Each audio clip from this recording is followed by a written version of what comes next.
Hey, I know you're used to in Vancouver giving the forecast for tomorrow or maybe 5 days, but I'd like you to look ahead for a year. What should we be expecting?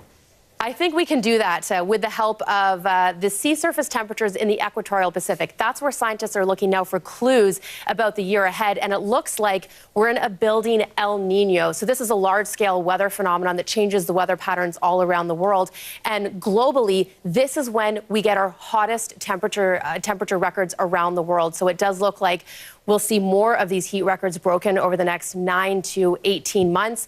And as our baseline shifts up, even naturally occurring phenomenon like El Nino will also just get hotter in the future. Ian? Thanks, Johanna. You're welcome. Researchers want to know what effect climate change has on the migratory patterns of right whales. In the spring, the endangered mammals moved north along the eastern seaboard to feeding grounds off the Bay of Fundy. But last summer, an unprecedented number ended up in the shipping lanes of the Gulf of St. Lawrence with tragic consequences. A team from Halifax is now trying to map exactly where the whales are going and why, with the help of some underwater gliders. Gabrielle Fahmy explains. After months of planning, this little device is finally ready. Direction, the Atlantic Ocean. So it floats and sinks depending on if we want it to go up or if we want it to go down.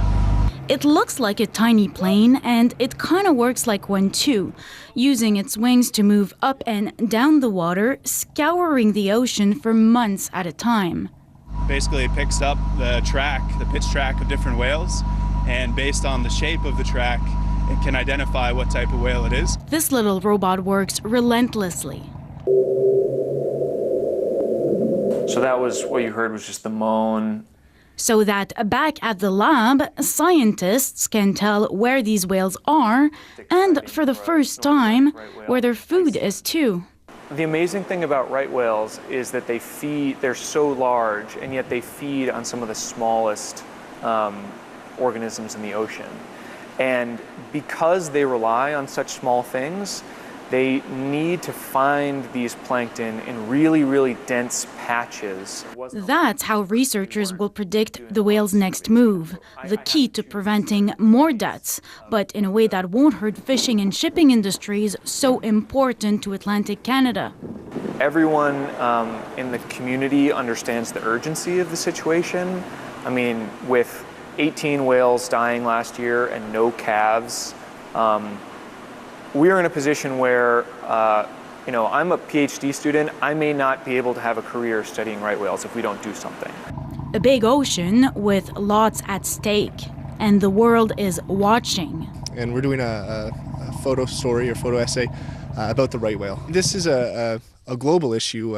Entanglements and ship strikes are something that affect all whale populations. It's not just the right whale. So, and the story is bigger than just the whale itself. Watching Canada's every move, because another fatality blamed on this country's industries could spell troubled waters for international relations.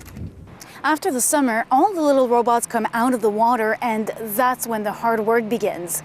The key question, why the whale's food is suddenly so abundant in the Gulf, and what role climate change has played in bringing it here. Gabrielle Fahmy, CBC News, Halifax.